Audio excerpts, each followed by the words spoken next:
ನಾನು MLC company ಕಡೆಯಿಂದ ಇಲ್ಲಿ ಕಬ್ಬಿನ ಬೆಳೆಗೆ ನಮ್ಮ MLC ಕಂಪನಿಯ ಪ್ರಾಡಕ್ಟನ್ನು ಕೊಡ್ತಿದ್ದೆ. ಅದನ್ನು ಬಳಕೆ ಮಾಡಿ ಇದರ ರಿಸಲ್ಟ್ ಯಾವ ಥರ ಬಂದಿದೆ ಅಂತ ಆ ರೈತರನ್ನೇ ಕೇಳೋಣ. ನಮ್ಮ ಹೆಸರು ಸರ್? ಊರು ಎಲ್ಲ ಹೇಳ್ರಿ.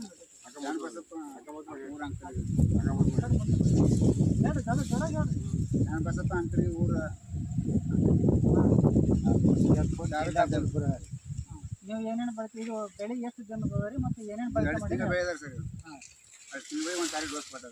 ಏನೇನು ಕೊಟ್ಟಿರಿ? ಬೂತಾನು ಪಿಕಪ್ಪು ಮತ್ತು ಕ್ರಾಪ್ಸಿಲು ಅದು ಸ್ಪ್ರೆಡ್ ಎಕ್ಸ್ಪಾನ್ ಈ ಥರ ಎಷ್ಟು ಒಂದು ಡೋಸ್ ಕೊಟ್ಟಿರಿ? ಒಂದು ಡೋಸ್ ಕೊಡಿ. ಇದು ಎಷ್ಟು ತಿಂಗಳು ಬೆಳೆಯೋದು? 2 ತಿಂಗಳು ಬೆಳೆ ಸರ್. ನಿಮಗೆ ಹ್ಯಾಂಗೆ ಅನ್ಸಲಿಗತ್ತೆ? ಸರಿಯಾಗಿ ತಾವು ರೈತರ ನಿಮಗೆ ಹ್ಯಾಂಗೆ ಅನಿಸುತ್ತೆ ಸರ್? ನೀವೇ ಹೇಳಿ. ನಮಗೆ ಸರಿಯಾಗಿ ಅನಿಸ್ರಿ. ನಮ್ಮ ಹೊಲ ಅವ್ನ ಹೊಲ ಕೂಡ್ಯಾವ ರೀ. ಅದಕ್ಕೆ ಅವನಿಗೆ ಕೇಳ್ದೇವು ಎಲ್ಲಿ ತಂದು ಹೊಡೆದಿದ್ದೇವು ಕೊಡುವ ನಮ್ಗ ತಂದು ಆತನ ಒಯ್ತತ್ವ ಕಾಕ ಅವ್ರ ಬಲಿ ಅಮ್ಮ ಆತನ ನಿನ್ನ ಅಲ್ಲಿ ಗುಲ್ಬರ್ಗಕ್ಕೆ ಪ್ರೋಗ್ರಾಮ್ ಇಟ್ರಿ. ಆದ್ರೆ ನಮ್ಮ ಗುರುಗಳು ಏನು ಹೇಳಿದ್ರಿ, ಮಾಂತಣ್ಣ ನೀವು ಬರ್ರಿ ಎಷ್ಟೊತ್ತಿದ್ರ ಆತನ ಅಲ್ಲಿಗೆ ಹೋಗಿದ್ದೆವು. ಅವ್ರ ಮಾತು ಅವ್ರ ಭಾಷಣ ಮಾಡೋದನ್ನ ಕೇಳಿದ್ರೆ ನಮ್ಗೆ ಇಷ್ಟು ಹವ್ಯಾಸ ಆಗ್ಯದ್ರಿ, ಅದೇನು ಕೇಳಬಾರ್ದು ನೋಡ್ರಿ ಸ್ನೇಹಿತರೆ. ಯಾಕಂದರೆ ನಮ್ಮ MLC ಪ್ರಾಡಕ್ಟನ್ನು ಬಳಕೆ ಮಾಡಿ ಈ ಥರ ರಿಸಲ್ಟ್ ಬಂದಿದ್ದು ಭಾಳ ಖುಷಿ ಪಡ್ತಾ ಇದ್ದಾರೆ ರೈತರು.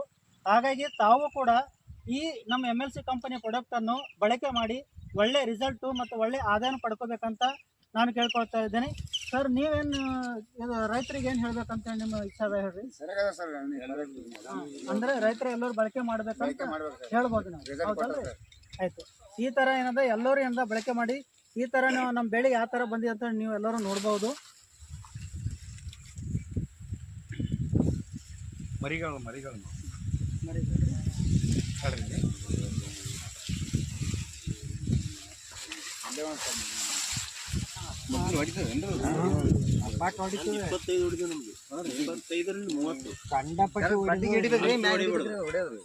ಎಣ್ಣೆ ಹೊಡೆಯೋದು ಏನು ಬಡ್ಡಿ ಹಿಡಿಬೇಕು? 8-9 ಮರಿಗಳು.